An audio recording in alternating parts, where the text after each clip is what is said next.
The sitting is resumed. Honourable Member for St. Philip South.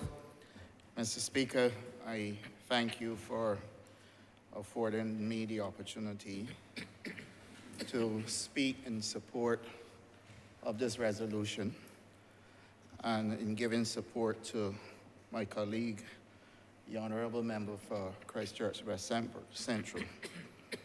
First of all, I'd like to state that I think that the work we are doing in this Parliament is work that is outstanding for many decades, but equally it speaks to a lost period of time in our existence which I cannot help but repeat, because for me to ignore that lost period would be for me to join with the damage that was wreaked upon this country when a government failed to do what is right by the people of the country and then left for Electrolux, as the Prime Minister referred to it, to come and clean up the mess. Biodiversity is a conversation similar to climate change that has been taking place for decades before now. And Mr. Speaker, it is regrettable that we again today in this Parliament, in this month of our independence, and in this month of us becoming a republic, that we have to be having a years-old conversation or conversation of yesterday today. And why am I saying so, sir? I am saying so because all of us, whether you grew up in the country, whether you grew up in the urban corridor, wherever you grew up in Barbados, there were common things among us. And those common things, Mr. Speaker, sir, are either in this day and age forgotten, being neglected, or never at all treated to as ever existed when we speak and seek to engage the youth of this country and the young people that are growing up. Now, this entire debate, Mr. Speaker, should not really only revolve around the scientific side of biodiversity, because I strongly believe that this will resonate with the people of Barbados for as much as we are bringing them along with what is before us. And, Mr. Speaker, I must confess to you that I first want to call on the University of the West Indies to, if they're not already doing so, look at how we can get research done at the University of the West Indies to help enhance and build out Barbados's biodiversity. And I will speak to that in more detail when I speak to new forms of techniques in agriculture that are referred to in this modern era as bio-inputs. And this is something that has been taking place in all of the developed countries of the world. But for some reason, we always have to be playing catch-up, either because we don't have the resources or previous governments lack the will, or in truth and in fact, it could have been lost upon them as well. Mr. Speaker, I am confident that there is capacity for the University of the West Indies to introduce a new type of training for young minds to get involved in bio-inputs in agriculture, but equally for us to preserve our biodiversity to the extent that we will stop the eradication of some of the most important species and plants that are available to us in our existence. And Mr. Speaker, I also want to look at the economic sphere as well. Economic sphere. To help us to determine the benefits that we can derive by building out our bio-inputs in agriculture and at the same time enhancing our biodiversity. And when I speak to economic benefits, I will also want to address the social sphere as well, because there will also be social benefits to be derived, sir, once we get this right. And, Mr. Speaker, this is really not a case of people living in fear of certain types of animals or insects, but more about making them aware of the value that they bring to our ecosystem, and equally to save us from having to follow that which was foisted upon us, because I still maintain that people who spray their backyard with glyphosate and gromazone are taking a lazy way out. And my grandmother always used the hoe. I had to help her use the hoe. But we find the lazy way out now of spraying everything.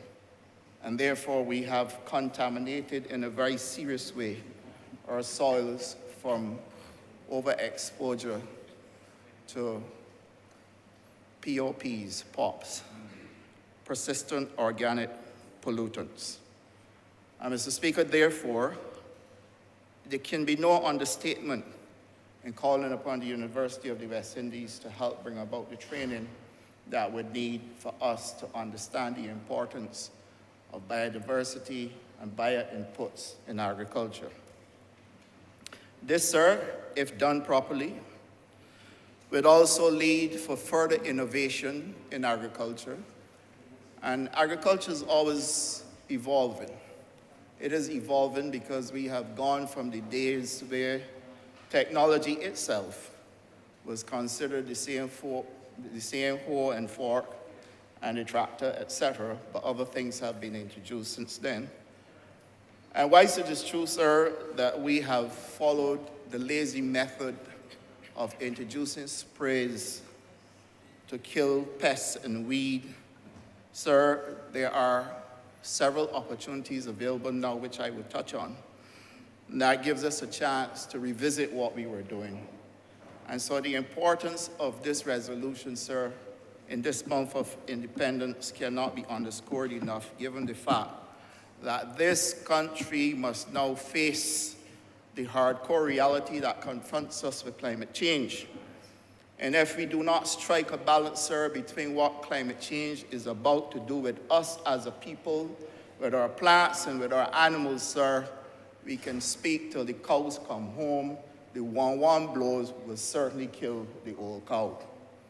And therefore, we must recognize the importance of innovation in order for us to use technology and in order for us to do proper lab testing, but also for us to preserve our plants and our animal species in order for us to have a balanced biodiversity. And I'm also going to speak about balanced biodiversity as well. Mr. Speaker, we have, therefore, an opportunity to look at regulations as well, and the Honourable Member for Christchurch West Central did give us the major areas that they are focusing on, sir. But we will also be introducing a set of regulations or a suite of regulations, sir, that would address bio-inputs in agriculture. And then, if we are going to go this route, you cannot ignore training of technicians. So here is another opportunity where if you train technicians, then you're creating a new type of job, sir, which would also add to the economic benefits. And then, Mr. Speaker, I tend not to have very, what should I call it? I do not have very on the surface, very linear conversations. I tend to be a little bit non-linear in some of the things I look at. And there's no way we are going to recover from the damage that was done, a lot of the plants and animals that we've lost, unless we create the opportunities to provide that type of training to help people get involved and find some niche in creating jobs so that we can rebuild our biodiversity. So the training of technicians is an absolutely important aspect of this development, and it must be treated as one of the key components of us maintaining our biodiversity and improving on what has taken place to reduce a lot of the species that we used to have. And then, Mr. Speaker, the opportunity for investment. Bio-inputs, sir, will attract investment because your country is going in a new direction. It will be an opportunity for a new type of investment, sir, and an opportunity for a new type of foreign direct investment. So that, Mr. Speaker, if these things all come together and we are able to pull agriculture, environment, fisheries, blue economy all together, sir, then you start to see the tremendous amount of benefits we can derive, sir, through protecting this entire ecosystem. Mr. Speaker, the idea of investment is one that if you were to visit what is happening in Brazil, for example, and I speak against the backdrop of doing a fair amount of checking before I even entered this debate, to see that what I'm speaking about is actually taking place, not just in the world, but near enough to us where we can benefit from it. So, Mr. Speaker, investment in equipment, investment in technology, investment in human resources, investment in training, sir, investment in the improvement of our soils, investment in new types of bio-inputs, investment in the development of labs, investment, sir, in the mobilization of labor in order for us to use these inputs, sir. And I can go on, and I'm sure there are those who here who can see further opportunities or greater opportunities than I have identified. And Mr. Speaker, you will not believe it, but there is some 13 billion US dollars that Brazil is targeting right now in savings, simply by using bio-inputs and moving away from huge investment in fertilizers that are chemical-based, moving away from sprays that are dangerous to the soils, and moving away from the equipment, sir, to drive the application of these things. So that, I mean, this is not idle talk. The mere fact that I can outline for you the areas where those savings can take place, they are the ones who have already done the surveys and the research to show where they are already getting the savings. And the fact that the growth is targeted at 10% growth in bio-inputs for something that has only started between 2019 and 2020, sir, will start to tell you that if we only just unlock our imagination and look for new areas where, as far as I am concerned, all the long talk about diversifying the economy and all the long talk about the government ain't doing enough to do this, to get people working, and doing that to get people working. Sir, this calls for an unlocking of the imagination. That is why I'm never linear in what I'm thinking.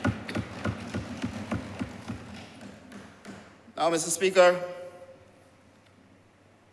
I have to say to you that the environment in which we live, and our environment as well, is going through severe stress and problems. There's instability at the Scotland district, sir. We do not have a robust agroforestry project in the Scotland district. Sir, we have thrown away all of the protocols that we used to use in not just in agriculture, because oftentimes you get the impression that we only have the problem with farmers using chemicals, but in our homes, sir, where we resort to aerosol sprays rather than let a lizard capture the mosquitoes and the cockroaches. And Mr. Speaker, we've also taken the easy route out by spraying up the yard, etc. Now, how do I link all of this to agriculture? Sir, we just started a program in 2019, May of 2019, Farmers Empowerment and Enfranchisement Drive, which is acronym FEED. Under that program, sir, we have been doing our best to help bring along people who are, first of all, unemployed in Barbados, and then people who are looking for an additional income stream. But as we seek to do so, we are being challenged with the provision of water because of what climate change is doing to this country. We are also challenged with the overgrowth of bush. Sir, the moment the rain falls, if you drive around Barbados now, the amount of bush you see, you wonder if agriculture is going on. I myself have to be constantly calling up my officers and asking, what the hell is going on here? Because the amount of bush that I see, I can't believe potatoes growing under there, yams growing under there. And the only one that will keep ahead of the bush is the eddos and the cassava. But even then, if you drive through Pine Basin, you'll see cassava growing down there, but the bush taking over too. So that climate change has not been kind. And the type of rainfall that we're getting, sir, at this time of the year is unprecedented. I spoke to one of the farmers yesterday. He has a greenhouse. And he said to me, this cannot continue. Because the Honourable Member for Christchurch West told me that he can't get lettuce like he used to. Lettuce is a 6 weeks crop, grown easily. But if it is grown in open field agriculture where climate change is rampant upon us now and we continue to ignore the fact, even though they're right in front of our face, sir, that those people who had lettuce planted would have lost them because the amount of rain that came upon us and the amount of fields that were flooded. This is hardcore reality. This is not the fault of no Minister of Agriculture. This is not the fault of no technician in my ministry, sir. This is nature at work. And so therefore, if you consider what is happening there, then look, sir, at how it is also impacting our animals. Diseases like caseous lymphadenitis, which is impacting our livestock, sheep and goats, sir. Sir, these things cannot be ignored. And then we have to also continue spending money on testing to make sure we keep out things like blue tongue disease and all the rest of it. If we seek to expand the herd, sir, we have to bring the animals from somewhere, so we have to continue to do testing. And this, sir, also calls for investment, sir. Well, Mr. Speaker, this is not the doing, or sorry, I should say, this is not the failure of the hard-working people in the sector. Not the failure of the farmers, sir. It's certainly not failure on the staff in the ministry. It's not human failure, sir. This is failure to respond to what nature is telling us. And that is why, sir, even though I don't like to do it, and my tone this evening I am controlling, because I don't want in any way to draw any politics to this debate. But you cannot tell me that we failed to address these things 10 years ago, and that must be ignored, sir. It cannot be. Mr. Speaker, soils. We have had more than enough evidence to show that we were experiencing problems with soil fertility. Soil degradation, sir, which I will have a long conversation with the minister responsible for the environment about. We cannot ignore, and we must be able to do the research right here in Barbados, sir. But our problems with soil, unless we can use the bio inputs to remove the heavy dependency on things like glyphosate and gramoxone and those types of things, sir, the soils, just like the human being, will also start to produce less. So your yields will reduce. And anything says bio basically means biological. So when I talk about bio inputs or biodiversity, we're talking about living organisms, sir. And the fact that we are talking about things that are living, you cannot tell me that if you continue to apply chemicals that are dangerous, that are good enough to kill some of those things that are in existence, sir, that at some point in time we are not going to find ourselves with problems. I refuse to accept it. I refuse to believe it. Don't bring down to me about it, because it's like bringing the past to me. You know, there's a quote, when the past comes to you, ignore it because it has nothing new to tell you. That is how I feel, sir. And therefore, Mr. Speaker, we have now to look at how we can get rid of the use of many of these pesticides or herbicides that we use, sir, in order that we can create and bring back the stability, certainly to the environment, but social stability and economic stability as well, sir. And if we are going to be serious, I am very confident that the minister is serious. Our bioeconomy must then have a heavy injection of a promotion of bio-based products, recyclables, sir, renewables, and therefore we need to learn how, and very fast, we can put action in place in order for us to develop the potential value chain in building our biodiversity and using bio inputs in agriculture. Mr. Speaker, agriculture is not an easy ministry, not by any stretch of the imagination. I listened only last night to a conversation that was taking place in May of this year, dealing with the whole issue of bio inputs as well.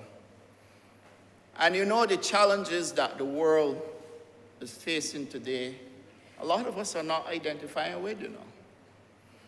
That in that conference, it has been recognized, sir, that for every input that a farmer has to add to his farm in order for that person to increase production, they're losing more than they're making. Brazil presents the best example of how we can get around this problem. And Mr. Speaker, my personal view, I may be challenged on it. I know people have said that I talk foolishness sometimes. I read something on Facebook that somebody, well, not just somebody, a whole set of people were prepared to target my stomach and the weight that I gain because I said that it is not good to give children macaroni and corned beef and fish cakes on a frequent basis. So the whole conversation became about I wanting to eat all for myself. The whole conversation became about look at his size, look, he already eating too much of it. And I want everybody that looking right now to look at my size because I dropped 20 pounds. Stop eating it. But But the hardcore reality in all this is the message, which people often miss. And therefore, that is the reason why we have a lot of the problems that we have right now.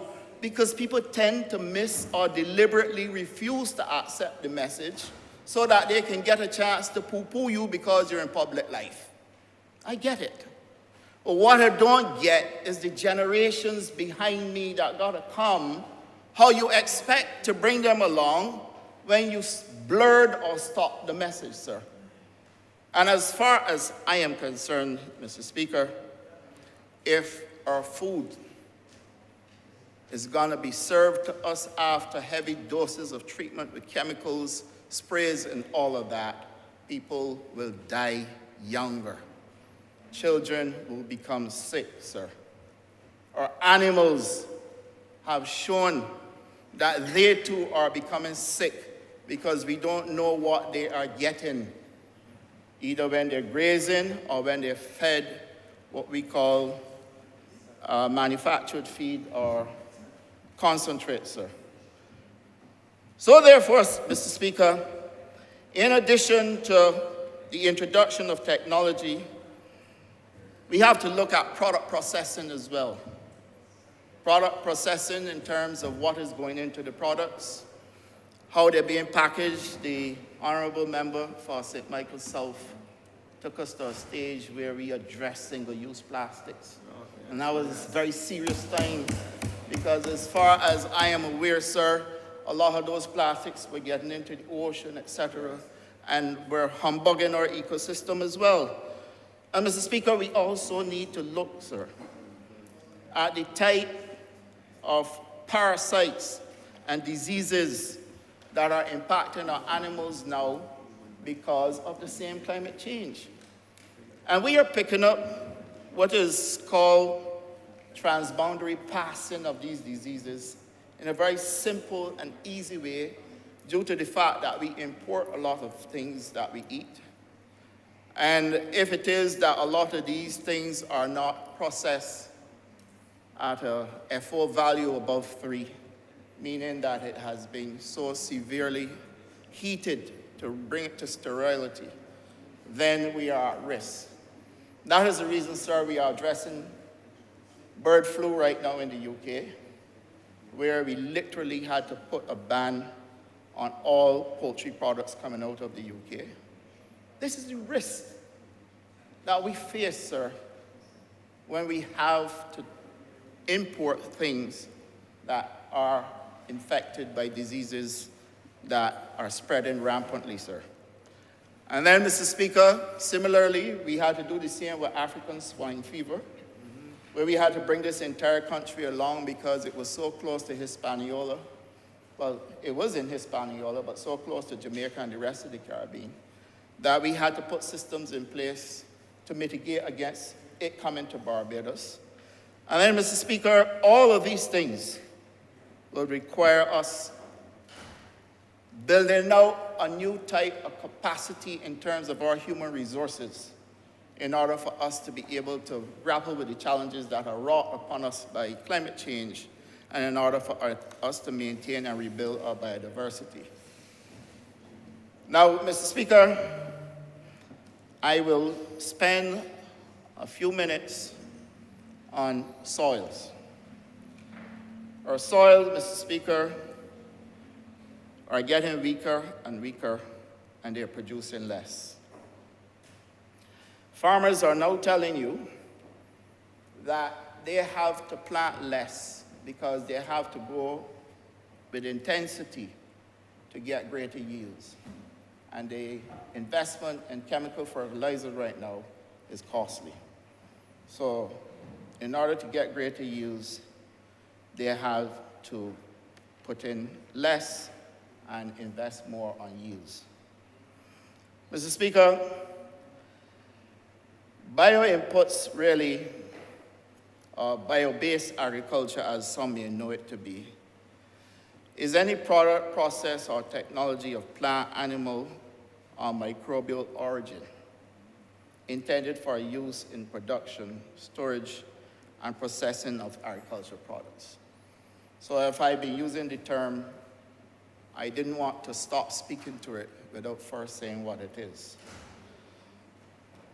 It is designed, Mr. Speaker, to help strengthen agriculture and help farmers to get greater yields, because fertilizers and chemicals over time will not deliver it for us. And Mr. Speaker, the opportunity for us to stimulate the generation and dissemination of good knowledge and information on the application of bioinputs. And bioinputs, the Honourable Member for Christchurch West Central spoke to a lot of them this morning. Certain predators that you can use to kill other insects, to protect our pastures as well. Certain types of insects we definitely need, sir. Certain types of animals we need birds, we need an entire ecosystem. And Mr. Speaker, we have to also encourage the implementation of biofactories that are aimed at the production of bioinputs, and we have to formulate all the policies that are to be built around using bioinputs, sir, in agriculture to save the minister's ecosystem, help rebuild the biodiversity, and, Mr. Speaker, at the same time, give us clean food, give us greater yields, give us greater economic activity, save people from having to go to the hospital with NCDs because of what they ingest in, sir, and protect our children by making sure that what we are feeding them isn't laden with chemicals, sir, that are harmful to the body, because we have seen with our own eyes that they're killing the insects, they're killing the plants. Therefore, it follows common sense that they will kill us, sir. And therefore, Mr. Speaker, it is against that backdrop that I fully support this resolution, sir, and I wish to plead with all Barbadians not to get this wrong, because we are not in silly season, but we have a lot of silliness going on, sir. And this is not a time for us to have a conversation about silliness when people's lives are at risk, or animals' lives are at risk, or plant life is at risk, sir. And the best thing we can do at this juncture in our development and our existence in this month of our independence and becoming a republic is to work together to make sure that we save Barbados. Mr. Speaker, I'm obliged to you. Honourable Member for St. Thomas. Thank you very much, Mr. Speaker. I, too, am grateful for the opportunity this evening to be a part of this discussion. And the National Biodiversity Strategy of Action and Action Plan for 2020 and the plans that have been outlined leaded us into 2030 as a period of some of the achievements, and we will be able to, I pray, we'll see the results as, by then. And I want to take this opportunity to highly commend the Honourable Minister, a Member of Parliament for Christchurch West Central, who presented it so artistically this morning. He made it simple, but it was impactful because there's so many things that would have been discussed that I am a baby to.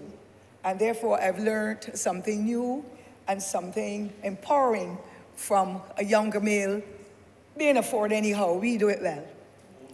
I also want, Mr. Speaker, to say, express my gratitude to the members of staff of the Ministry of Environment, whom I am sure, and of course the stakeholders, whom I am sure would have been deeply engaged in the production and the preparation of this National Diversity Strategy and Action Plan 2020, and the goals that are outlined with it.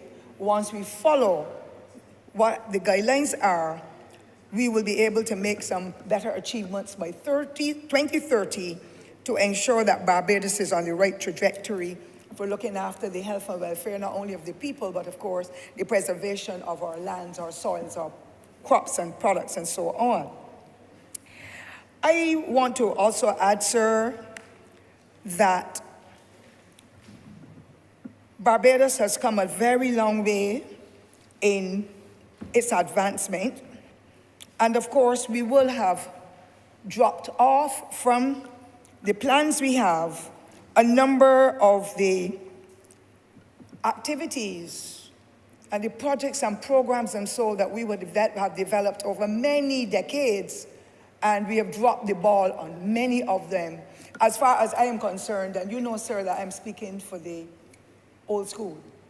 And I don't know, but sometimes we throw out the baby with the bathwater with a number of things we do because we get so caught up with what is happening in the international world, and how to develop eggs over some kind of mechanism that might be tried instead of having the eggs laid by the hens and follow the natural procedure, heating and different things. And I haven't got a problem with that. But I have a problem with Barbadians not continuing to follow suit as to what happened in the past and how that can be married with what is happening now and what we will want to happen all in 2030 and 2050, when most likely, sir, you will still be there, but I may be gone because I have worked so hard in my lifetime that I'm not so sure what might happen later on. But to God be the glory for the privilege to be a part of what is happening here. Now, Mr. Speaker, I am so overwhelmed in light of what has been taking place in our country and in the Caribbean and indeed other parts of the world, and that we seem to want to be able to throw out the baby, and we seem to have thrown out the baby with the bathwater. Because I believe that whatever systems, plans, policies, programs, and so we have worked on in the past, and they have brought us thus far to be able to achieve, after so many generations of families, Barbadians, and even non-nationals, our friends from the Caribbean, who would have come here on many occasions and work on the plantations to help us with the reaping of our canes or the planting of our canes, and integrating with us to make sure that we keep the stability in our agricultural sector. Without agriculture, no country has the safety that is necessary for its people to continue to live. And we've all become so attractive now to the imports. And we know our import bills are so high. We must, as a people, get the consciousness in our heads again to do whatever we have to do in Barbados on the plots of land we have, whether there be a 4,000 square feet, where people have their lawns and sometimes just a hedge and some flowers. We need to get back to basics and make sure that we follow those procedures that work well for us thus far, and of course have it infused with the technology and all the other aspects of development that we know will take us even further as we go through life. So you know, sir, that I will be speaking from my old school days, because a lot of persons who really don't know us well, and I include you in this, sir, Barbadians do not understand that the majority of us, I would say 9/10 of us, have come from communities, from villages, and I stand to be corrected, but I know of many of our honorable colleagues here and those of the past, whom we would have called in our own Bajan parlance, come to the hornpipe. But we had good community life. We had excellent parents, guardians, and neighbors who nurtured us. But all of us, especially in rural Barbados, we were all an integral part of the agricultural belt. And therefore, across the length and breadth of rural Barbados and some areas in urban Barbados, every household, when I was growing up as a child, not long ago, sir, had a flower garden in the front of the house, and alongside the house, the sides of the house, the perimeter, the rest of the perimeter, there were garden beds, butter beans, some potatoes, some tomatoes, some green peas, some sorrel, some banana trees, apple trees, golden apple trees, grapefruits, papaws, you name it, we were a part of it, because our parents, having come through the struggles of not being able to go to high school or to go to get education sometimes at all, even at primary, they became second and third standard citizens. but they had to go into the agricultural belt with their parents to help to either plant the sugar cane or to reap it, or all the other crops, the yams and potatoes and so on that would have been in that plantation. Then there was a gang called the Compound Grass Gang, where children were deprived of going to school because it was important that they went with their parents so that that day's work and the funds from that day's work could be passed on. And it was really very important too, Mr. Speaker, because those children would have missed school, but they learned practically how to be an integral part of the system. And many of them, despite the fact that they did not go to school every day or go often, they too became farmers. And they were able to rent a plot of land from the plantation and to grow their own food to feed their children. So you can imagine, Mr. Speaker, sir, a bus coming from the Rockland bus in St. Andrew and coming through St. Thomas and going through sections of St. Michael filled with persons taking their produce to Bridgetown to be able to sell what they had to feed the people of Barbados and to maintain their families. There's nothing better than that. But you know what, Mr. Speaker? That was not the only aspect of preservation, because there were cows and sheep and goats in the yards. And they had what we call the cow pen, where we would say the cow dung would have been there. They used that cow dung to take into the plots of land and to stretch it across the various rows with the plant to be able to help to nurture them. They didn't have any money to buy any potash and all the other things that are bought nowadays to be able to help with the growing of the plants. And many of them did not have the resources to buy anything to spray either. So our little fingers were used to destroy the caterpillar worms and all the different things. And we did our own little chemicals, mixed them up and took them into the ground, but they did not have that kind of impact that the pesticides and other resources that are being used now are being put into the earth and contaminating our water systems. And so I think that this exercise is extremely important. And I fully support this exercise with the National Biodiversity Strategy and Action Plan.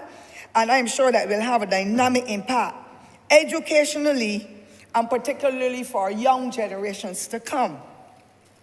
I know, and if you will allow me, sir, to use the name, that in the past, a former senator now deceased, may she rest in her grave, and we have to give the women in Barbados the credit that is due to them. As you see, we're getting the credit to our Honourable Prime Minister, who is now an international figure fighting for the cause of Barbados, and this kind of exercise that we are looking at, because the world is changing. We know and we see that climate is changing. And attitudes of people are changing because everybody wants to get money, everybody wants to get a job, but few people seem to want to work. But that is another conversation. And so, Mr. Speaker, this distinguished lady, former Senator Carmita Fraser, she had a wonderful slogan. I may not be able to get it as correctly as it would have been then, but at least the point is there. Grow what you eat and eat what you grow.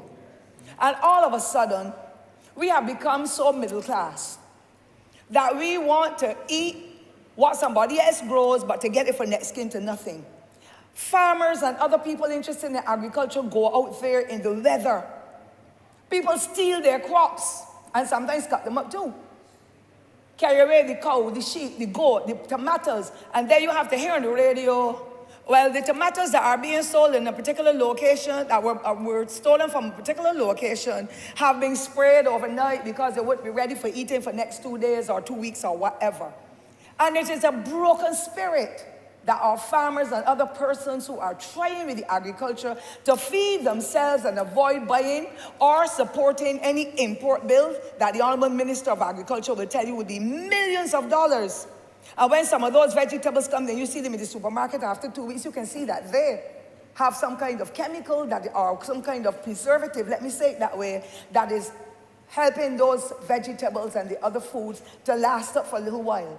But I believe that we can do it again in Barbados once we become more united and we make it our business that the traditional efforts that we have, our foreparents have worked towards, that we continue. The Honourable Member for St. Andrew spoke about using of the leaves and the herbs and so on. And I say herbs meaning whatever whatever, whatever herbs, meaning whatever leaves and fruits and vegetables, whatever, because you can dry certain fruit, leaves, certain trees can use. We have something we call the propaganda tree, where when that leaf drops, you can use it for high blood pressure, I'm told. We had pear leaves that we could boil the pear leaves and do something with it. We had even the banana leaves that we can wrap conkeys in. And conkeys now are really popular, especially at this time of independence. So I'm saying we have had some practices that we had before that we have dropped, but we need to get back to them. The Honourable Member for St. Ange spoke of it, where he said people were so poor they didn't go to the doctor, but as far as I know, there was no Queen Elizabeth Hospital at the time when I was born. So you know how many moons before that was, with 8 children and all 8 being born at home. Because midwives serve their purposes. And so it tells us that we have come a long way. We have improved the quality of our lives, and so due to free health care.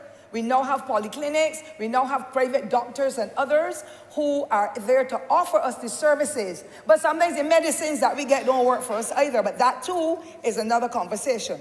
And so I want to say that the slogan that was used then, grow what you eat and eat what you grow, we dropped the ball on it. And I feel that as Barbadians, we need to listen and pay close attention to statements of that nature to see how best we can work collaboratively to be able to make a change in how our money is spent and what services we can employ to make a difference in our homeland and let others sometimes copy us for what we do that is good and helps to stabilize this country. Mr. Speaker, that served us well, and we need to, if we want to continue to live well and live longer, we have to go back to basics, where we can do our own little garden beds, we can rent out plots of land, and I see the Honourable Minister has been doing quite some work, the Minister of Agriculture, where there are leases of land now being made available to others. Yes, with the climate change, we are having some serious impacts, but that tells me that not all Barbadians want to go to work for anybody because they have the innate ability and the passion to want to be able to do agriculture, because there is money in agriculture. But it calls for a lot of hard work, commitment, and dedication, because I know what it was like. And I did not like it either, Mr. Speaker. So there's nobody in this room that can tell you about planting the canes, the young cuttings. There's nobody that can tell you about heading canes from down the gully in a road that wasn't even as broad as this counter here, sir. There's nobody that can tell you about heading the big bunches of bananas and breadfruits and digging the potatoes and picking the pawpaws and going in the river and fishing and washing off the crayfish in the river and eating them on the spot. Perhaps that's why I've lived so long, sir. The strength and the ability coming through of the experience. You see an apple and you pick it up, it had a little, and you will eat it. Nowadays, nobody can eat a golden apple with that because you don't know if the mouse or the rat or whatever has bitten it. I remember bird pig. Oh, yeah, yes, sir. You're showing me too, so that you have some age and experience in this, and I appreciate that kind of assistance. And therefore, we need to get back to basics where possible and to build on the new techniques and the other avenues that will lead us to a higher level of planning in the agricultural sector and, of course, looking after the environment. This space called Barbados is all we have. And if we allow persons to go into the gully and cut down the trees and all that, because I want trees cut, but I want the trees cut that are on the road, that are collapsing. Because I can tell you, Canefield is like that. Because the danger. I stayed at my house this morning, and I saw a tree collapse from on the top of the Wexman Hall Gully area. Luckily, there's no house there. But when I hear the big loud noise, I jump back too, although I don't have any tree near my house. But we must plant trees if we are to be successful in this exercise. But we must know where to plant them in order for us to get the natural benefits that will accrue to us being able to live longer and better. And I want to highly commend the Honourable Prime Minister and the Barbados Labour Party government at this time for the serious focus that is being placed on this kind of biodiversity and how we can engage others in the exercise. But I wish, sir, to caution, we have too many senior citizens who were gurus in the area of agriculture that are now shunted aside. And there's nothing more painful than persons to go into communities where there are senior people who are experts in the area of planting and growing agriculture. But even when it comes to like the water authority going into certain communities, the people say, don't put that there, don't dig there, that was a sinkhole or whatever you call it. If they dig up there, down here will collapse. And people say, but I got my degree and my master's and my PhD and this man, you're an old silly old man or whatever. That is so demeaning and disrespectful. Those persons have gone and learned, got the privilege to be educated on the shoulders of those same old men or senior men and women who would have made the tremendous sacrifice for them to go to school, to go to university, to do whatever to be able to reach that level. That is the most disrespectful. I don't know how many other people are recognizing that, but I hear the talk and I see it and I behave very well towards those people who are so haughty and disrespectful. But I believe that our seniors who are still yet alive, because we're living longer, some of us are living healthier, some of us are not so well. But I believe that there should be direct communication with those men and women who have toiled for many generations in communities in the area of agriculture. There was an old man from St. Andrew, I cannot remember his name, but he had done some special project where he was taking the urine from the pig pens and so, and doing something with it, and it generated. His daughter was a teacher. I can't remember the name of the family now, but it was a spectacle, and it worked exceptionally well. We must engage our seniors in this respect and let them know, yes, you are still important. Never mind you're 70 or 75 or 80, 85, even 100. Because, Mr. Speaker, when you hear the centenarians like your Lottie, when you hear the knowledge that Madam Lottie has, and we saw her and visited her for her 100th birthday. She's not from St. Thomas, she's from St. Michael, sir, in your constituency. And she praised you a lot, so you Lottie know. Bishop. Pardon? Lottie Bishop. Lottie Bishop. I didn't call the rest of the names, sir. I leave you to do Bishop. that. It shows you know your constituents. But I think she loves me more than you, sir. But that is beside the point. That is beside the point. That is beside the point. But the point I'm making is the knowledge and skill, and those seniors want to be engaged.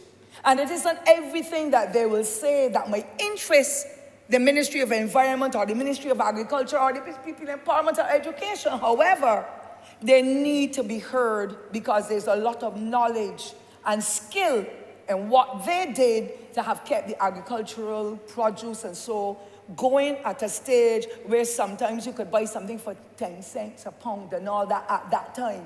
We need to engage them still to keep them alert, because they're human beings and they have paid their debts to this country through the hard work and the dint of imagination and education to be able to bring them on this society thus far. And so I'm saying I support 1,000% us going and looking at engaging those seniors.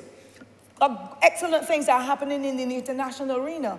And yes, we can adopt some of them, especially when it comes to the technology and how it can be infused with what we have been doing in the past to give us better results. But we cannot throw out the baby with the bathwater and dismiss what has worked well for us now, then, and in the past. So I have some concerns that I would wish to identify, because I witness it often, and I still live in the village where I was born and raised, and I believe that we can do better. I have a tremendous difficulty in persons building houses in watercourses. And we've been seeing a lot of that, and not only watercourses, on Zone 1 water areas, where that water has to feed thousands upon thousands of Barbadians, their aquifers and all that there, and whatever the waste is that is washing down through the watercourses and so will concentrate there, and it will create further problems for Barbadians. So those pollutants entering the aquifers, Mr. Speaker, will have an impact on us, not now, on human beings and animals, not necessarily now, but perhaps sometime in the future. And we need to really make sure it gets it right, and that the agency that's responsible carries out its duty, knowing full well there are repercussions down the line that will impact on the health and welfare, where millions upon millions of dollars will have to be then spent on health care. The use of pesticides As long as you see a few butterflies, or you see a few with the caterpillars, or you see a few ants, everybody wants to go to a store to buy an item to destroy the insects, and that item is not made here. It's coming from somewhere else, and they do not always even post on the bottles or on the packages what the contents are of whatever is being done. That is something to the Honourable Minister and his team in the Ministry of Agriculture have got to look at, to be able to make sure that there are no deadly chemicals and so entering our bodies and impacting upon us. I also support, Mr. Speaker, sir, hand-holding of the farmers, and the Honourable Minister would have made mention of that. Create more webinars, more town hall meetings. We've had town hall meetings. We have got something coming for the disabled tomorrow. We've had town hall meetings in the communities across Barbados by the Barbados Labour Party. We've had them from BARP and other institutions. And I believe that our old-time farmers, some of them 60, 70, 80 years, if we give them an opportunity, we do it on the Zoom, their grandchildren and others in the household will help them, that they can give ideas because they're old, they're not cold, and therefore their contribution can be put forward, and where possible, it can be used to make a difference. I am happy that a project has been started by this government as well within recent times, Mr. Speaker, because I can remember being in the other place, and you know that, sir, would have been 20-something years ago. Let me call it 18 or so years ago, probably a little less, where every speech I made about agriculture, I talked about hedgerows and how they were removed, the cuscus grass and the lemongrass and so were removed so that the mechanization of the sugar industry could be more impactful. Because our roads had gutters along the sides where the water will run off. But because of mechanism, the plantation owners, they were able to cover over the area that the tractors and the other pieces of equipment can enter that sugar cane location from any point. That too has added with the topsoil running away, going all the way down into the sea, into the gullies and elsewhere. And it has really destroyed what we have worked towards so hard, and what our foreparents have worked so hard to be able to make the difference. The soil erosion is not good, so I'm happy that the cuscus grass and other grasses are there to be able to help to hold that topsoil in place so that whatever products are planted there, that we will get the benefits. I also want, Mr. Speaker, to make mention of two other areas before I go. The illegal dumping on land, particularly refrigerators and air conditioning units and others, where, and even the asbestos, because we still have some roofs with asbestos, and people rip them off and they only can find Vaucluse or Stony Gully, close to the dump, you know, Mr. Speaker. Very close to the dump, but when you complain, you don't even hear a word anyhow. So the Honourable Minister has more work cut out for him. People are now unconscionable with their actions, and they're not looking at the deleterious impact it will have down the line, not only the people in St. Thomas, but the rest of Barbados. Because you know, Mr. Speaker, one day I was in Whole Town, and a girlfriend was in Whole Town. She called me and said, well, a girl said to you, you got real problems, you know. I said, what happened? She said, the people in St. Thomas can't hold the water. If you had seen the water that was coming down from St. Thomas into Whole Town, it had caused flooding that day. And I believe that is still continuing. And therefore, it means whatever goes wrong uphill will go down to St. James, down to St. Andrew, down to St. Michael, and so on. And therefore, we need to have to be more conscious as to the impact of our actions uphill or downhill or wherever, and how it will impact. Because whatever pesticides and so might have been used that day or during that period would have gone all the way down through Whole Town into the sea, then the impact on the sea animals and the fish and or whatever were there. So we need to be having a more cohesive look and become more environmental conscious of our actions, because the old people tell you, what's sweeter in the goat mouth? Bunny in the bam bam. And therefore, if we do not do it right at the beginning, the end result will bring out the wrong that has happened. I also want, Mr. Speaker, sir, to indicate we need to get back to the communities and capitalize on whatever remaining knowledge there is of our seniors and others who are skillful in bringing Barbados thus far. The older people are yearning for the engagement, and we need to reach out to them. They don't possess the degrees, as I said before, but they possess common sense and knowledge, as well as wisdom, and therefore we should work towards those generational linkages and give them that opportunity to explain and to guide. And not everything we may be able to use, but I'm sure that some great creative ideas will come from them having practiced. And I think my final comment, sir, is to do with what's happening in our schools and communities. And that is all I know. The school, having been in there for many years, and the community where I live and where most of us will be living in regular communities. I think we need to return to our schools and our communities and make sure that the education is shared, the skills, the knowledge are shared, with everyone. I talked about the flower gardens and so before, but it dealt with self-sufficiency and the passing on of knowledge and skills to our children and generations to come. And once the children develop that habit of helping and working, entrepreneurship comes out through that kind of activity as well. And many of them let you know, I don't want to go to any other institution, I want to be a farmer. And not all children learn at the same pace where they can get a degree to do whatever, but they have that innate ability to want to be a tailor, a farmer, a carpenter, a dietitian, whatever it is that they want to. And therefore, I think we need to get back to it. I also want, sir, to refer to this book, and I brought it with me specifically from home. It's called A Blackie's Tropical Reader.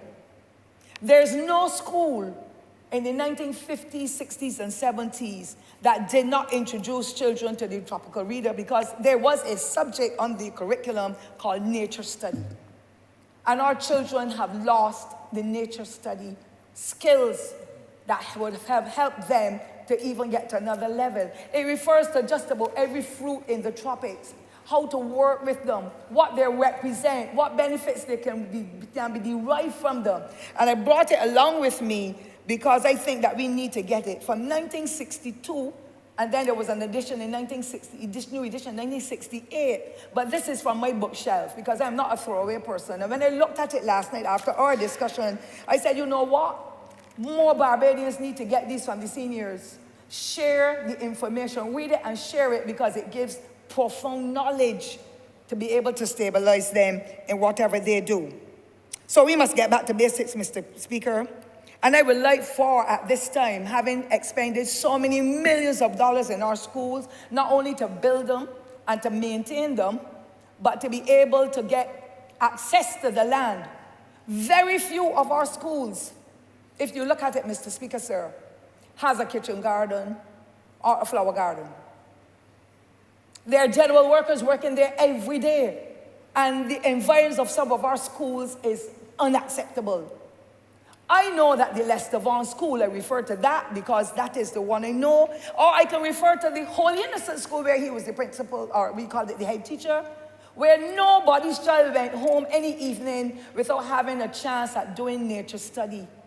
And going into the little school gardens, we had to make up the beds with a little fork and a hoe, or a piece of raker. You know what was a raker, right, Mr. Speaker?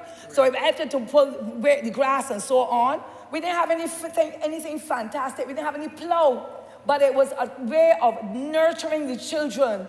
You have to be able to help to feed yourself. And that was the training ground. If parents nowadays don't want their children to do the gardening because they don't think that dirt should go under their children's fingernails, then buy some gloves and give them. But I believe every school in Barbados should have nature study on the curriculum so that the children develop habits of wanting to be able to be engaged, and that will be their training ground. Though the practical experiences will help. 4-H clubs work with people like old Jeffrey Morris and others. I didn't ask your permission, sir, but I called the name, and forgive me for not having your permission, sir. I don't mean to be disrespectful at all. But Jeffrey Morris and the team, and Carson Small and those, had one of the most wonderful 4-H projects right opposite the Garden Cummins District Hospital in Rock Hall. For many, many years. It is now in grass. Nobody is interested. At that time, nobody stole anything either. The residents will never go and pull a head of cabbage unless they say, Carson, can I have it? Jeffrey, can I have it? They're now both deceased.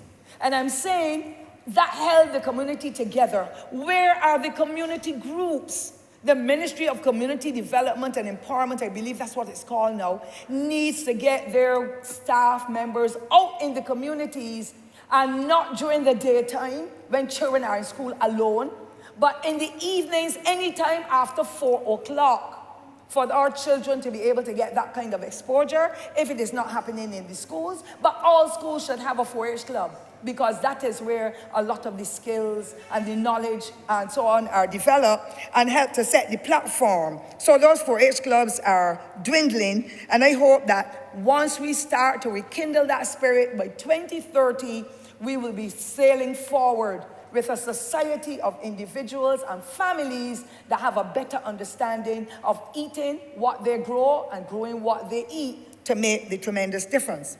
The secondary schools, we know that we do have large numbers in some of them, but they're the ones that have the mass of land that the gardening can happen. I was talking about Lester Vaughan School, where the teacher now deceased, only earlier this year. But he used to make sure that the gardens were worked, because it was a part of the agricultural examination. So the children did the planting, the tilling of the soil, the planting, recognizing the growth, making notes of what the growth and the development and so on. And then they were given the produce to take home, that they can give their families, and let the families say, oh, excellent, you were really a part of this. I could not believe that you would have shown that interest. And the children continued to be able to have that interest in the growing and planting of foods. There's too much land at Lester Vaughan School that is lying fallow, and it needs to be dealt with, as well as in all the other schools. I'm not only going to call Lester Vaughan, don't call Queen's College, or even up and on. Combermere. Honourable has 2 more minutes. Yes, please. All right. Finally, don't sacrifice me, please. I only said up and down, sir, and up and down can say so many things. Mr. Speaker, sir, why are you ruffled, sir? I only have 2 minutes, sir. I just want to say, Mr. Speaker, sir, we need to give that exposure not only to our children, but to our PTAs as well, that those families can find another way to be able to survive, especially in this time of hardship, when many of them don't have the employment. And I also want to recommend, sir, very highly to the Honourable Minister of Agriculture and the Minister of Environment. CBC has one of the most powerful programs. I believe it's on a Thursday morning. Messrs. Ian Gibbs and a Mr. Gill. Mr. Speaker, anytime that you're not engaged, take an opportunity to listen to it. The wealth of knowledge that flows from their mouths, people call in with challenges in agriculture, and they get the answers. Hey, presto, they know 2 retired persons having worked in the Ministry of Agriculture for many, many years. And of course, community competitions, where people in households, like I saw had happened with the Parish Independence Committee projects. They identify people in the parishes and say, we came and we saw your garden beds, whether they be flower gardens, but mostly vegetable gardens, and we want to enter you into the competition that you can get a prize. It has been extremely successful. And so I am encouraging that for it, and I'm praising the Rastafarians for using the bushes, for the teas, and for other medicinal purposes. When you have a headache and you have the fever, the kind of leaves you can tie down your head. Well, mine got tied down. My head is still good on, Mr. Speaker. I went down to Jenkins here. But I'm saying our old foreparents did that. And the use of aloes in so many different things. I know I can go there. That's all right. Anybody can go there. But there's so, yeah, I mean, a member for Christchurch. I'm St. Michael East too. And therefore, Mr. Speaker, I believe that if we work towards bringing the past and mixing it with the present, we can have a tremendous platform as we go working towards 2030. So I want to again commend the Honourable Minister and all the organizations that have been a part of him, and for his success in raising just under $500,000 to be used towards the development of this project. And going forward, I think it is a fantastic feat the Honourable Minister and his team have done. And I want to say the vision, the service, the support, the guidance, and the sacrifices with him and his staff, and of course, the honorable member who would have been from St. Michael East before. In that ministry, I think that they have done a tremendous job. It is just now for Barbadians to be made contact with so that they too can come in, make their contribution, because at the end of the day, Mr. Speaker, people matter. And it is about us, Barbadians, and making sure that we preserve this society and these environs for us first and for our generations to come. With those comments, sir, I wish to thank you sincerely for your... Honourable Member Christchurch, East Central. Thank you so very much, Mr. Speaker. I rise to lend my support in this debate, and as I promised, sir, I will be brief in my contribution. Let me start by thanking the honourable member and my neighbour for Christchurch West Central for leading a very spirited debate today, and a very important one that I hope Barbadians take to heart.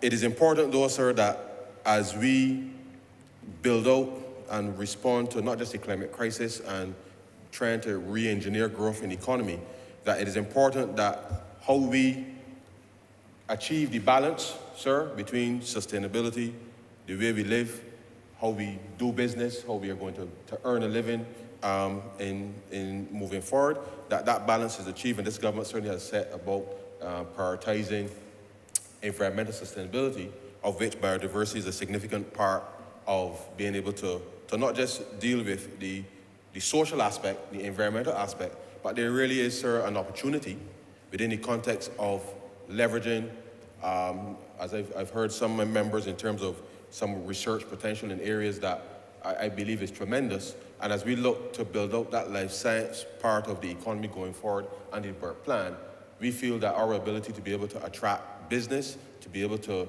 utilize the skills of Barbadians who have, over the course of a few years, developed some very serious capacity in that area, that we can help build out a bioeconomy around a range of the matters relating to biodiversity.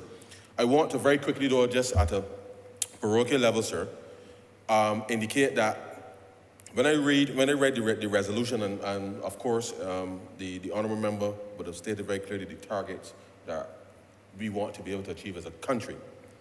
But point 4, sir, reminds Barbadians of the importance of the conservation, management, and responsible, sustainable utilization of Barbados' biological, genetic, and land resources.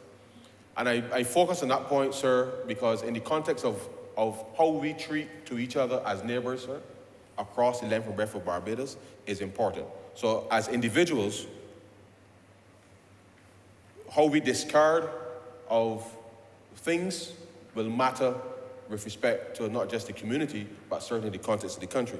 And I want to say to the honourable member of his staff at the EPD in particular, if I go through Kingston now, sir, and you will see what might regard, if you go through Crystal Crescent, sir, Maine, and you might see a very significant set of biodiversity along that stretch.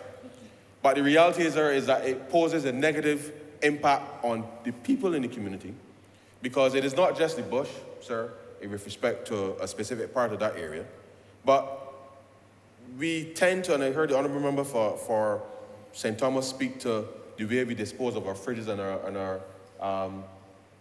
air conditioners and these types of things. But if you go along that stretch, sir, you will see a large number of cars.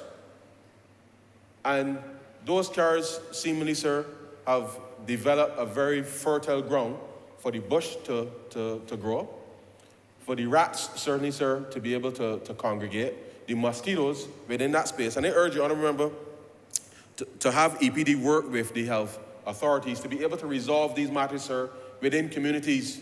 Because insofar as we want people to be able to earn a living, you can't just dispose of vehicles, sir, willy-nilly in the middle of a residential area without being conscious of the impact that it's having on ordinary people, on your neighbors.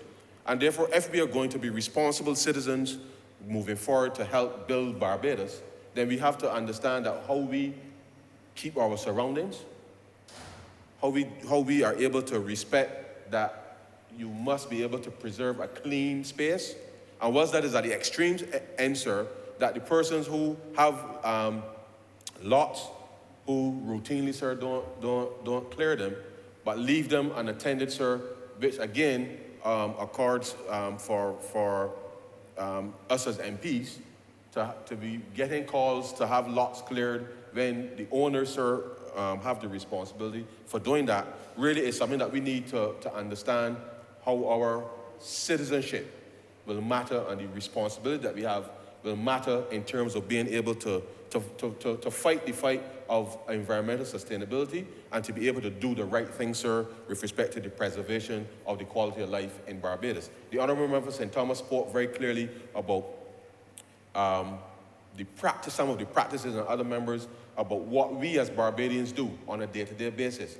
And I think it is important that whilst we have invested quite a bit with respect to remedying the situation with respect to the management of the sanitation services and being able to have a sustainable way of not just collecting but disposing of our garbage, certainly over the course of the last 4.5 years, we now must take that next step and own up, sir, with respect to what we do in our communities, stop the illegal dumping, because the truth is, sir, we don't have enough drones, we don't have enough cameras to be butting about the place trying to figure out who's doing these things, sir. And therefore, we must build a serious sense of peer and community pressure to be able to bring people to account within our communities to be able to ensure that we can achieve the highest standards. As I indicated to you, sir, this is an important debate for a whole host of reasons. I had the opportunity, sir, to visit a farm in St. Lucie. I'm not sure if I raised this before in the chamber, and I see the Honourable Member for St. Lucie head raised. But I had an opportunity to visit a farm in St. Lucie where there was a very innovative intervention between the chickens that were being raised, sir, on the farm. On another part of the farm, sir, there was cotton being grown on the farm. And the integration of the cotton plant, because as you would appreciate, sir, people pick the cotton. We have the Sea Island cotton, which obviously is then turned into cloth, which is obviously one element with respect to the cotton plant. But then the material, sir, because as you know, when you pick the cotton, you take up and then you discard the rest of the plant. What they were doing in an integrated process within the context of agriculture and processing was that they were taking then the chicken manure, mixing it with the cotton plant, sir, and putting it through, adding some bacteria to the process in order to be able to then turn that entire process into natural gas, which was then fueling, sir, the electricity supply for the farm. Now, as we seek to re-engineer growth and to have a sustainable path with respect to economic development, sir, then all of the waste material that we are seeing in the country, it has varying levels of energy that can be had from it. And therefore, it is a wonderful example, sir, as to how a farm, whilst focusing on the chicken production and all the other agricultural elements of it, was able to demonstrate, sir, a circular process that allowed them, obviously, sir, clearly, to reduce their electricity bill. So imagine, sir, the chicken, you're feeding the chickens, you're tending to the crops, and you're able to convert all of that into a process that then eliminates, sir, your electricity bill. So at the end of the day, sir, was it required an investment in the process? The reality is that over time, clearly, barring any drought or any other extraordinary impact, the farm practices that now can be brought to bear with respect to making farms sustainable, and the ability then to either to feed that gas into the national grid as appropriate, or similarly, sir, the electricity being sold back into the grid are options with respect to that facility to be able to function. And therefore, it does mean that the ability for that firm to be able to hire more people, to do expanded production, and to be profitable is clearly an example of how do you use biodiversity in a way that supports, sir, the business side with respect to in agriculture. And this is something that we feel very strongly, sir, that we want to help to promote, because as we said, Barbados has a long and rich history, sir, of being described as a bioeconomy.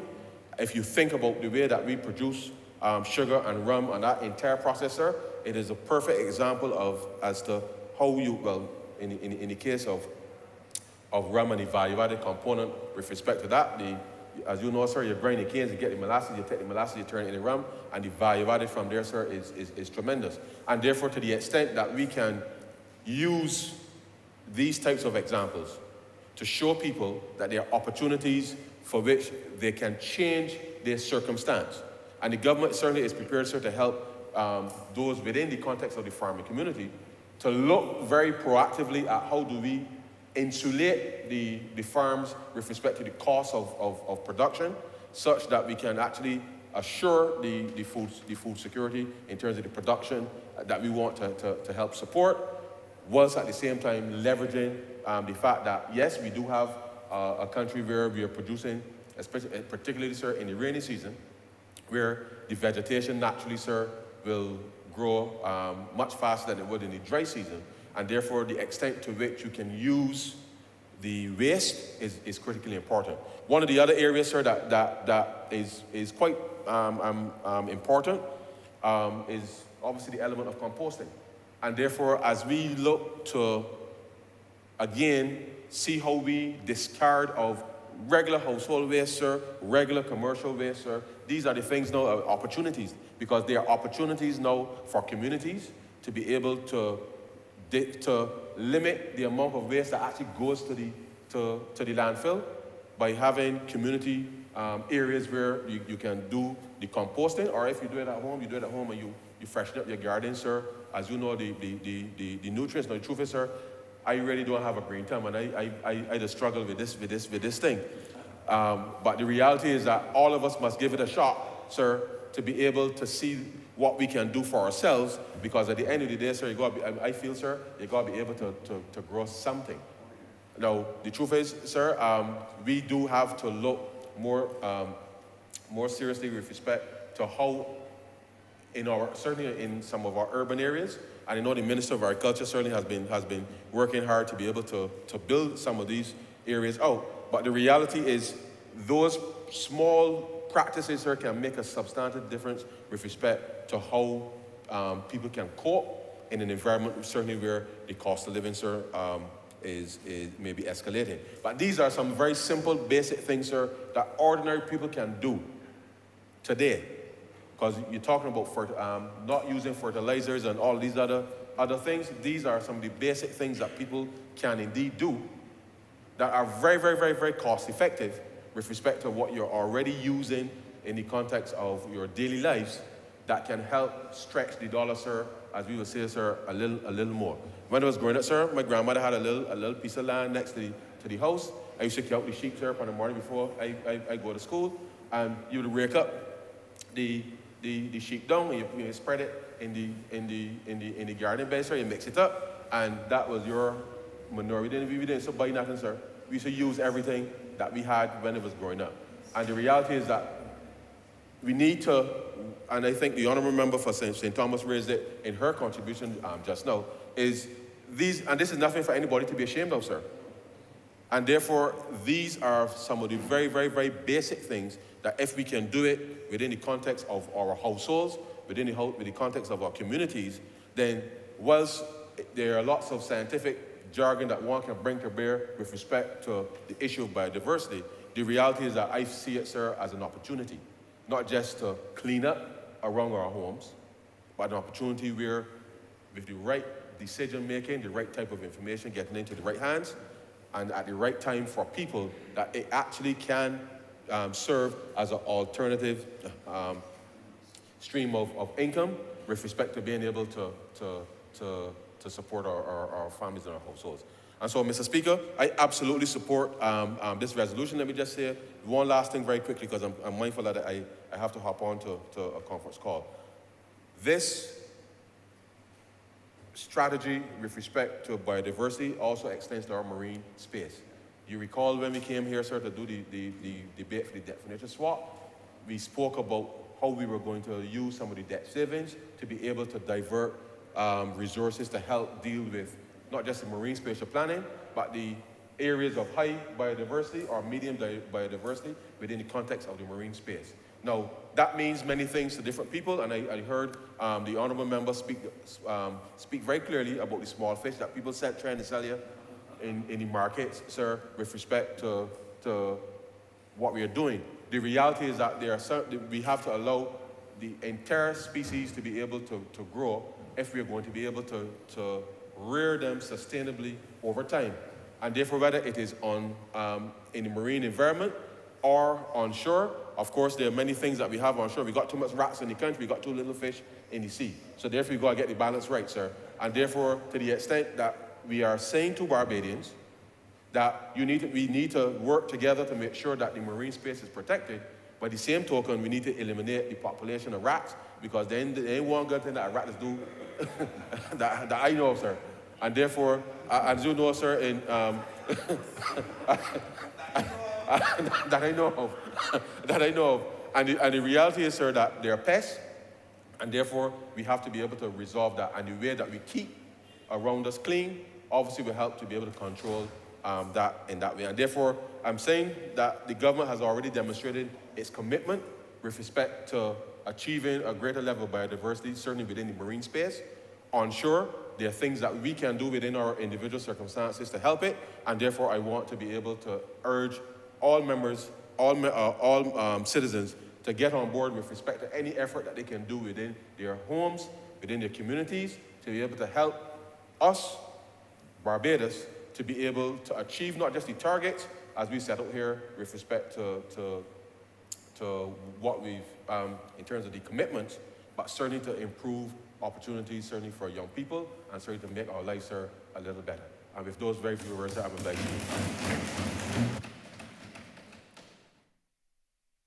Honourable Member for St. James South. Thank you, Mr. Speaker. And I want to rise and say to the Chamber, I really appreciate the hard work of the Minister of Environment, the policy that he's brought to this Chamber. I've always expressed to him how much I've learned just listening to him whenever he begins to speak about science, pharmacology, environment, you name it. I've always learned, yes. When he gets into his zone, I'm telling you, there's a lot that you learn. And I remember when he was sharing with me about biodiversity and how it was under threat, he asked me the question, when's the last time you saw a black bee? And I stopped and I thought about it for a minute, and then realized that I had not been seeing bees, green lizards, the big black bumblebees. You're not seeing butterflies like you used to, tadpoles, bats, frogs. I remember after a heavy shower of rain and you go out for a drive, frogs will be all over the street, getting killed. You don't see them now. And he forced me to think about what was happening, and also forced me to think about my own behaviors as a human being living in a biodiverse world. And though I'm not scientific, though I'm not an agriculturalist, I have developed a sincere passion for these matters because of the excellent work and teaching of my fellow minister. And I want to express my thanks, and I'm hoping to continue to grow and change my own personal behaviors, but I also want to give you this commitment. I'm working with my constituency to help them to understand these things as well, because it's so critical. One of the things that struck me about the whole issue of biodiversity and the issue of pollinators, I learned earlier, Clark, that bees are some of the most important. But when they started to list off some of the others, like the birds, the bats, the butterflies, the moths, the flies, beetles, and so on, and I stopped to think of how I treat them as a human being, They're in my way. I don't like them. Crush them. Get them out of my house. I now have a better understanding. And when I was thinking through what I wanted to share today, I remembered that Sunday school hymn, all things bright and beautiful, all creatures great and small, all things wise and wonderful, the Lord God made them all. Including monkeys and rats. And I added in my mind that they were there for a purpose. It is just that we never understood it. And in our own ignorance, we acted in ways that worked against the natural laws of nature. And as a result, we have broken ourselves and broken our planet by disobeying and not understanding the laws that actually govern all things on earth. So that said something to me, that we not only have a biodiversity crisis, what we have is a crisis of ignorance, a crisis of lack of repentance for our actions and the things that we've done. Because even when we begin to see the consequences, as a global people, we've not sat down and said, we need to stop. The perpetrators have not said, we need to stop. Each person seeking to continue the behavior at the expense of the others, because making money is far more important than the security and safety which we have. And just before I came here, there was something I saw that jumped out at me. It was a motivational piece that spoke about when painful events happen in your life, you don't have to treat them as a life sentence. You can't remain imprisoned to their impact and allow them to cripple you. But rather, you should use painful events as learnings.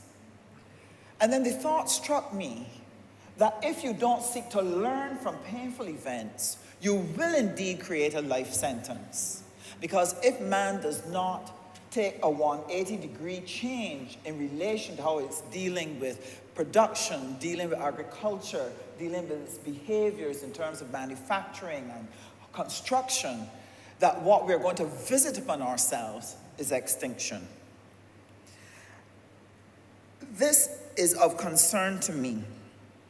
And I feel that as the government of the day that is here at this moment, in this time, we have a tremendous responsibility to be able to educate, to be able to lead by example, to be able to put the resources in place and the opportunities in place for us to do better, to re-engineer our systems so that we can behave differently and begin to save this planet, the only planet on which we live. So as I spent some time looking at the issue of the biodiversity, especially the issue of the pollinators, I was fascinated by how important bees were to human life. And what I read gave me pause, that 3/4 of the crops which human beings use every day for food, for nutrition and health, requires pollinators to allow them to continue to produce and to give us food security. That the death of the pollinators will be the death of our food, and the death of our food will be the death of human beings. And that these bees and other pollinators actually support production of close to 87 of the leading crops which we use as human beings. And if we continue on the path that we are on, where we are killing them out by our agricultural practices, our spraying, and the various things that we have been doing, that man will be left with a narrow set of food crops that will not be able to deliver balanced nutritional diets and stave off hunger. And when I understood how critical the bees were, I said, my goodness, we need a 180-degree turn in order to save ourselves. Because the annual loss from not having the pollinators is between $235 billion to $577 billion US in food crop loss. And why is this serious and why is this critical? Because if we leave this unchecked, what will happen is that the earth will actually lose 1,100 insects from our biodiversity. And the end result is that we could see a drop in food production by up to 30%. It is stated that Africa is going to lose 30% of its production capability by the year 2050. And that should ring a bell. That should ring a bell. That if you're going to see a serious decline in production, we are going to find ourselves with a major crisis of existence all across the world. Whether we're developing countries, developed countries, lesser developed, we will all suffer. But that crisis in terms of food production, that crisis in terms of agriculture and biodiversity is going to be complicated by the fact that the world population is going to be growing. That right now, while we might be dealing with 8 billion people, that by 2050 we'll be up to 10 billion people. More mouths to feed at a time when food production is going to drop by 30%. That is going to be a crisis. They say right now, Mr. Speaker, right now in 2022, there are 811 million people across the world in hunger, do not have access to food that we take for granted every day in this country. And the continued demise of our pollinators and our production, with a rising demand by humans coming into life expecting to live a life, is going to engulf all of us in a desperate search for food. We have been warned. We have been told we need to make a change, a 180-degree turn. But that is not all that is happening. It's not only the biodiversity. The earth in 2022 has been afflicted by floods and droughts, further complicating the matter. We've had floods in Australia, Pakistan, apocalyptic level floods, India, Cameroon. All of these are places where some of the foods that we take for granted, we import because we don't grow everything we need. So we here in Barbados are at risk. Droughts in China, Cameroon, South Africa, Europe. There are parts of the US that grow foods that we import that are experiencing either droughts or floods. So the earth is facing a second crisis after the COVID pandemic. The crisis of food, the crisis of hunger. Now, sir, this is my challenge. And I want to sound a warning through you to Barbados. We do not wish to be numbered among the people who cannot find food when we need it. And I think we were given a pre-trial. We were given a lesson beforehand. A little warning bell was given that when during COVID we had that lockdown, Barbadians suddenly realized how if you have something of a pandemic can easily take away their capacity to work, to earn, to put food on the table, to keep shelter over their heads. And as we went into lockdown, in order to protect ourselves from a disease, people suffered. Now, what is going to happen when the earth shuts down, goes on a lockdown, because of the hard pan of the soil, because of the drought, because of the flooding?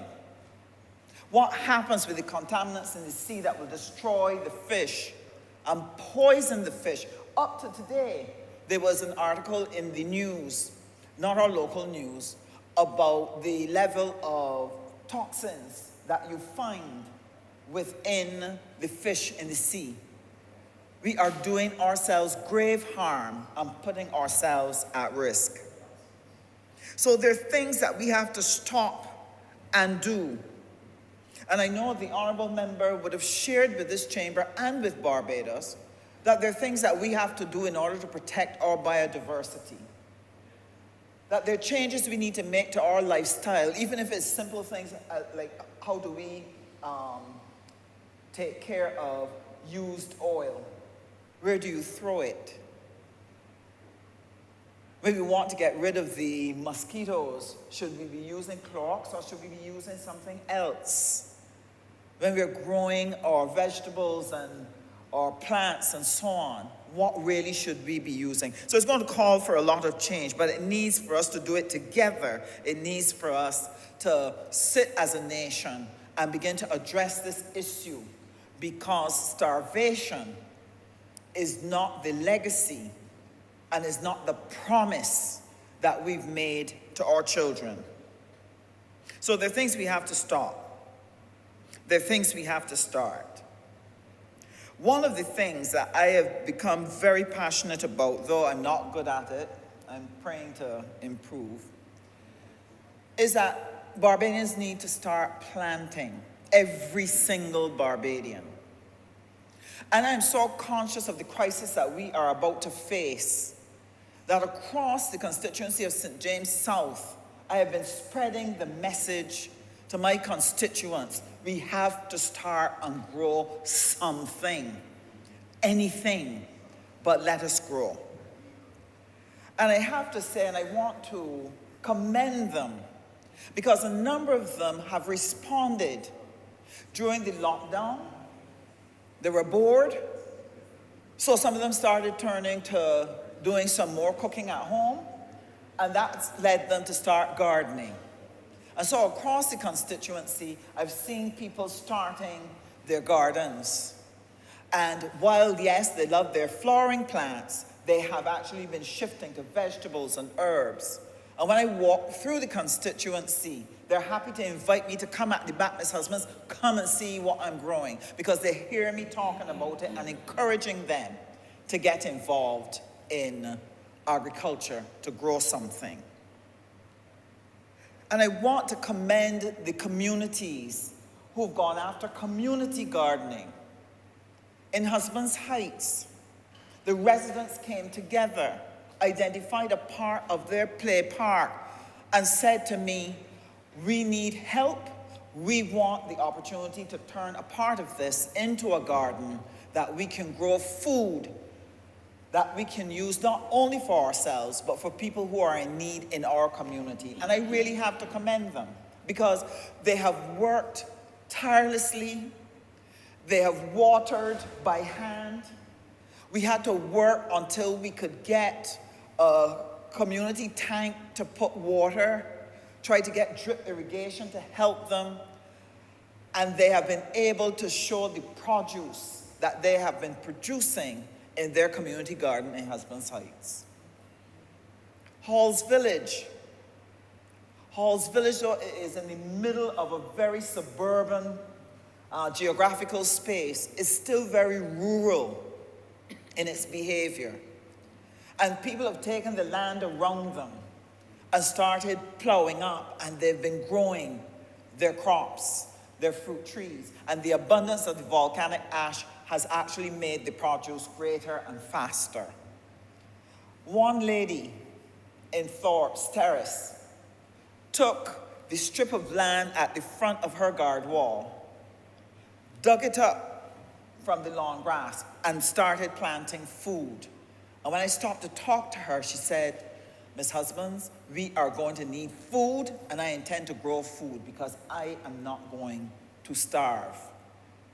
And then over in Haynesville, a young man, we got some loads of soil and we helped to dump it in an open area that we have just a little way from the housing estate.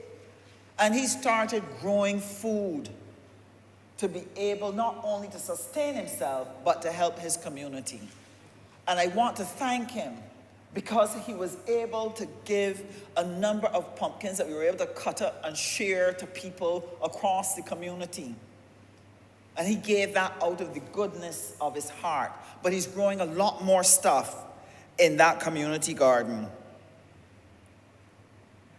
And we want to be able to get involved in more of these types of activities. And this is why we are going to need the help of the Ministry of Agriculture. I know that they have a big program that they're bringing out that the minister is going to share.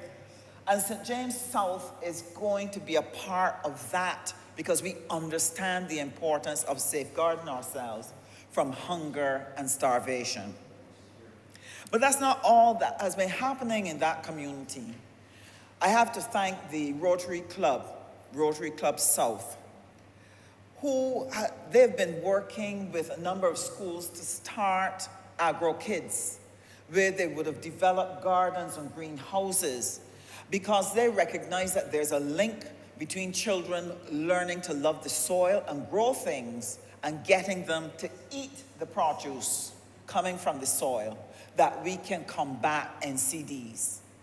That if we start early, if we start now, we can save the next generation from a lifetime of diabetes. I think World Diabetes Day was yesterday or this week, and they've been putting out a lot of programs talking about this. And so the children were so excited by the garden that they now had, because around them, there's hardly any space to garden. They were happy to have the Agro Kids project come to them at their school where they could learn to garden. And it was reported to me, Mr. Speaker, that when they were reaping the okras and reaping the carrots, one child was so excited she ate the okra raw. Now, these are children who don't normally eat these things. But she ate it raw because she was excited. She had grown it. And therefore, she wanted to try it. She wanted to taste it. And what did that tell me? That Barbadians are going to respond if we put before them the information, the opportunities, the resources, and we can help them change their habits so that we can have a better world, that we can have a more healthy population, and that we can save ourselves from becoming a part of the 811 million people around the world right now who are hungry. Now, Mr. Speaker, the Honourable Member for Christchurch East Central talked about the maritime environment and the pollution that is happening there. But we also have something else that's happening. The greed does not only extend to what is going on in terms of agriculture and in terms of the cost of oil and so on. Is also extending to what is going on in fishing. And one of the things we've had across the world is illegal fishing. And we have had overfishing, and we've had actions that have led to overcapacity, which has been straining the fishing stock. So along with the pollutants that are making them unhealthy to consume, we also have a diminishing of the catches that are available because greed is causing people to overfish. And so we have stock that are depleted. And so Barbados had to participate in the World Trade Organization discussion on a global fisheries agreement. And sir, it was a battle. Because in that fisheries agreement, those who were earning billions of dollars in fishing, because they have these huge fishing boats that can go long distance into the sea. And they have boats that can come and take the catch and let the fishing boats stay out for weeks and weeks and weeks and deplete the seas of fish that are now in danger. That they have absolutely no appetite for curbing their overfishing and their depletion of the fishing stock. And what does that mean for islands like ours? Fish don't have any sense, Mr. Speaker. They don't understand national boundaries. They don't understand our economic zone. There are no Barbadian fish staying in Barbadian waters. They swim by their own paths. And if you have people intersecting them and overfishing them, by the time they get back round to us, you're going to end up with a little baby dolphin. You can't get a big dolphin, a big flying fish, because of that problem. I share this to say that Barbados is fighting on all fronts to be able to deal with the issue of biodiversity. And in the W Fisheries Agreement, we were able to secure a space for us to be able to develop our fishing industry, but to do it sustainably. And these are the things that we have to fight for. These are the things that we represent when, as Foreign Affairs and Foreign Trade, we go overseas to make representation, to enable us to agree on the behaviors that will help us to keep a clean and healthy planet.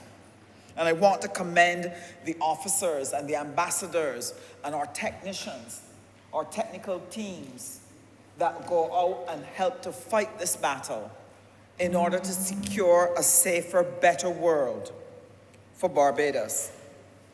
Now, one of the things that the Ministry of Foreign Affairs and Foreign Trade will be doing in support of the program that the Minister of Environment has put on the table in terms of restoring the biodiversity. There's a lot of work to be done, and it will cost money.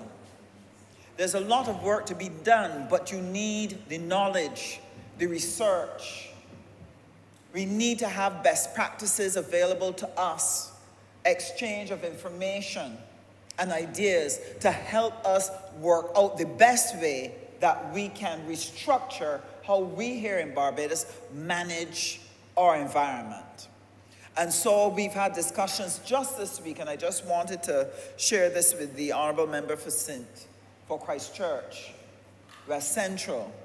We had discussions just this week with a number of countries about giving us assistance in smart agriculture, giving us assistance in managing our biodiversity, asking them to share with us some of their technical experts to come and work with our ministry to expand our capacity to be able to make the necessary changes that will help us to stave off this crisis that can plunge all of us into hunger. So, sir, with those few words, I want to commend the minister.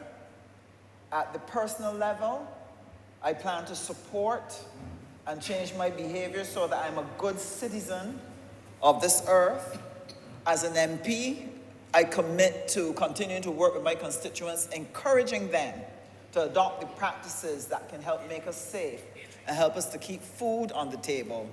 And as a minister, I pledge to continue to work to help you identify funding, technical resources that can work alongside of us and assist us in winning through on the implementation of our biodiversity policy project. So I thank you for your time, Mr. Speaker, and again, my full praise to our Minister of Environment. Honourable Member for Christchurch, West Central. I just want to say that I want to thank each and every one of my colleagues for their support, their contributions. I would never believe 2 years or plus when I took up this course that we would be having such animated and enthused discussions about biodiversity. But it shows that the world now is taking biodiversity serious. It shows that we understand, at least from a government, the importance of having biodiversity being realized in a special way for our people. And I only hope that the last 6 hours approximately or so would have allowed Barbadians to get a sense of appreciation of what this government has been doing and will continue to do on their behalf in order to protect their lives. It is about saving lives, improving livelihoods, and being able to sustain a country. That's all it is about. But I want to do some housekeeping before I shut today, because sometimes it's easy for a lie to get a carrier. Unfortunately, the opposite is not so true when it comes to the truth. And then we have to speak truth to power. I said earlier, and I will repeat, that this money that we are getting to build up this project, $220,000 US. My good member of Parliament for St. Thomas told me, if you convert it into good old Bajan currency, that is $440 $400,000, just shy of $500,000. This money that is just shy of $500,000 came from grant funding. Grant funding. It was not a loan, as I hear exposed when I went in my car earlier today. It's not from a loan. It does not cost the taxpayers of this country a single cent. The only expenditure is good old common sense that we use to get it here. That's the only expenditure, good old common sense. And when it said, and it will say so again without apology, that when this Prime Minister, who has brought this country from the chasms of despair in 2018, now to the top of the class as a country, a developing country that can punch above its weight, and that Barbadians can feel proud of a country that we have achieved in terms of our global recognition. When this is happening to us as a country, and our country is being looked at the rest of the world as a Mecca man, when this is happening, I am often shamed when I hear Barbadians with the atmospheric noises that they call it. Because all she has suddenly done is to open up the avenues, create the linkages, allow persons from outside to say that which they have said to us in this biodiversity plan. Here is the funds. We have the confidence that you will execute something that is important not only for your country, but it's important for the survival of the world.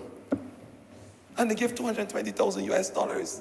Not a cent of the taxpayers' money will be spent on this project. Grant funding through the GEF, which is the Global International Funding Mechanism. That's what they did. Huh? And to speak truth to power, they have also committed $400,000+ to build the geofence to help protect our leaf blower gecko at Paragon. Money already committed, $400,000+. Earlier I spoke about the consultant, and I said that they already have provided the funds for us to have a consultant to work with our Gullies project. They have already, so that when we are able to do the waste assessment, the ecological assessment, the assessment on our botanical product. We are able to do the assessment on our soils, our water flows.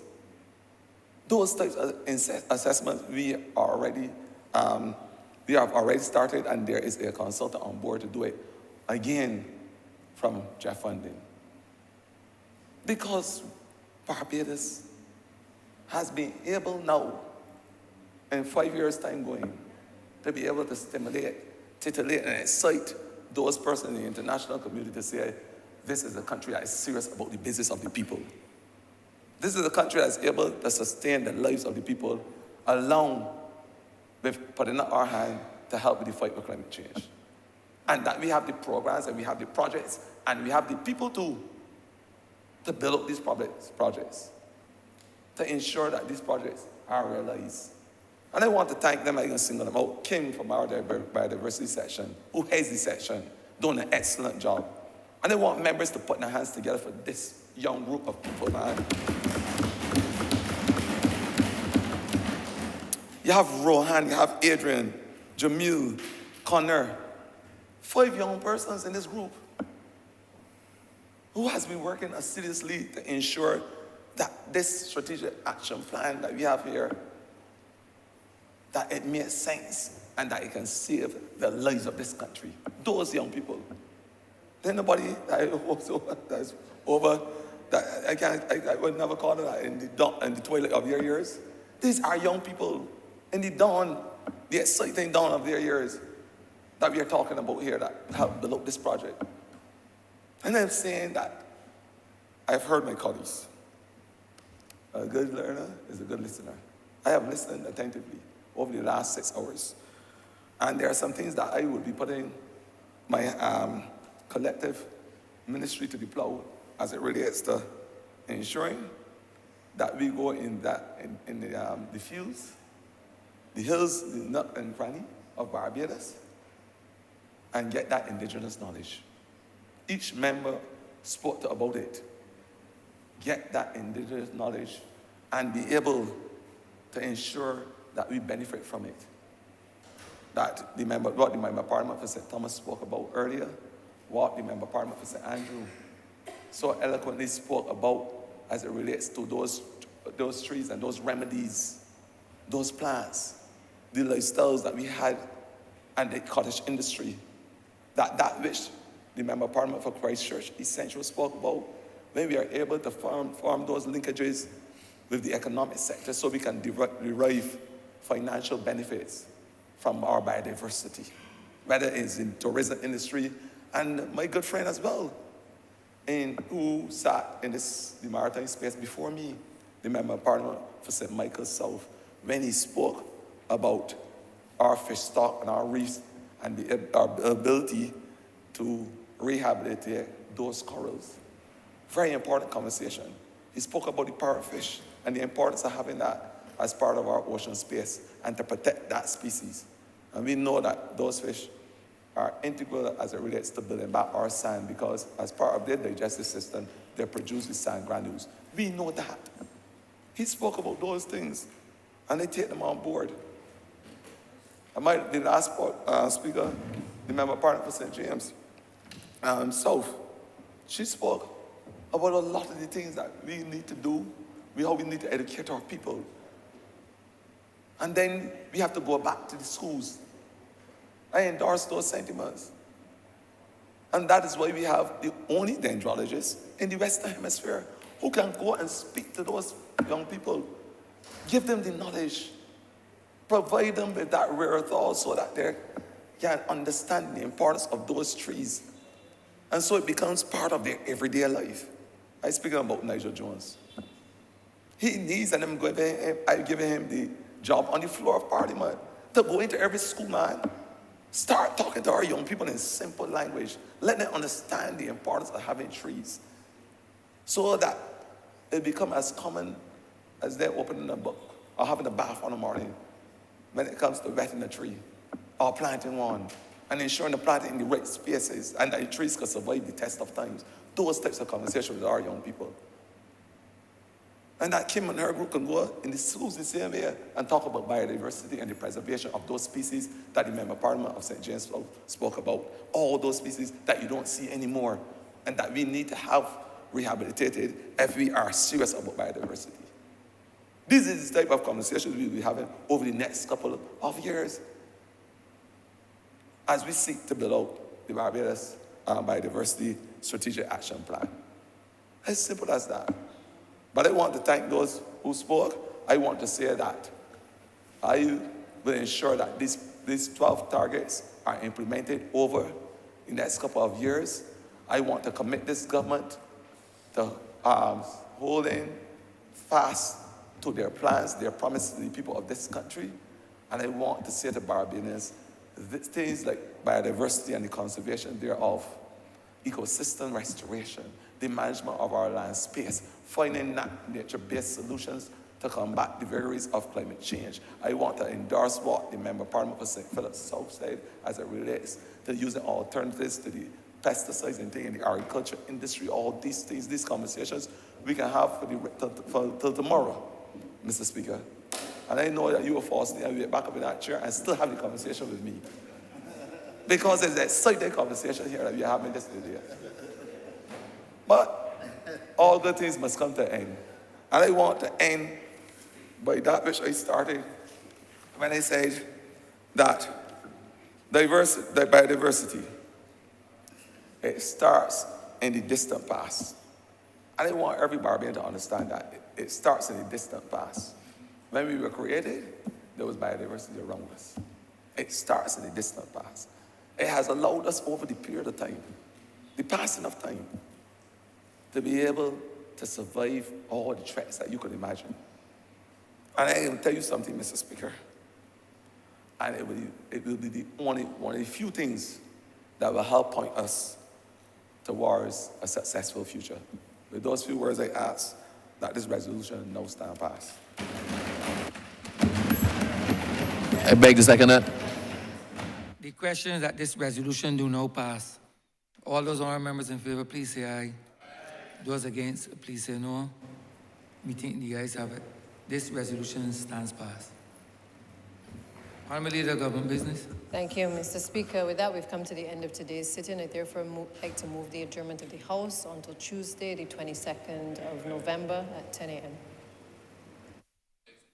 The question is that this honourable chamber stands adjourned until Tuesday, the 22nd day of November at 10 a.m. in the forenoon. All those honourable members in favour, please say aye. Those against, please say no. Meeting the ayes have it. This honourable chamber stands adjourned until Tuesday, the 22nd day of November 2022 at 10 a.m. in the forenoon.